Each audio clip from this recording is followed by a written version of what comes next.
আমি আজকে বানাবো লঙ্কা তেলের আচার। তার জন্য আমি এখানে নিয়েছি কাঁচা পাকা লঙ্কা আর কাঁচা আম। যেহেতু এটা আমের সিজন, তার জন্য আমি আম নিয়েছি, যেহেতু টকটা দিতে হয়। অন্য অন্য সিজনে অন্য অন্য জিনিস দেওয়া যায়। তারপরে আমি এখানে নিয়েছি কিছু গোটা মশলা, যেমন ধনে, জিরে, মৌরি এবং শুকনো লঙ্কা। তারপরে শুকনো করার মধ্যে ঢেলে এটাকে ভালো করে নাড়াচাড়া করে আমি গুঁড়ো করে নেবো। তারপরে আমি করার মধ্যে দিয়ে দেবো সর্ষের তেল। অবশ্যই যে কোনো আচার কিন্তু সর্ষের তেলে হয়, আর যেহেতু এটা তেলের আছে তার জন্য তেলের পরিমাণটা একটু বেশি দিতে হবে। তারপরে লঙ্কা এবং আমটা তেলের মধ্যে দিয়ে পরিমাণ মতো নুন আর একটু হলুদ দিয়ে ভালো করে আমরা একটু ভাজা ভাজা করে নেবো। তারপরে যেই মশলাটাকে আমরা ভেজেছিলাম সেটা গুঁড়ো করে এর মধ্যে দিয়ে দেবো। আর এই মশলাটা কিন্তু একটু বেশি পরিমাণে দিতে হবে, তাহলে কিন্তু গন্ধটা কিন্তু বেশ ভালো লাগে। তারপরে যখন আমাদের এখানে ভালো করে ভাজা ভাজা হয়ে যাবে, দিয়ে দেবো আমি এখানে একটু ভিনিগার। ভিনিগারটা দেওয়ার একটাই কারণ, যাতে আচারটা না নষ্ট হয় আর অনেক দিন সংগ্রহ করে রাখা যায়।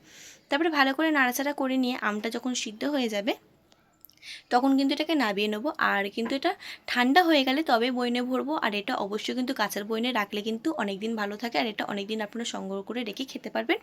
আমার রান্না আমাদের কেমন লাগে অবশ্যই কমেন্ট করে বলবে, এবং চ্যানেলটা সাবস্ক্রাইব করে দেবেন এবং পেজটা ফলো করে দেবেন।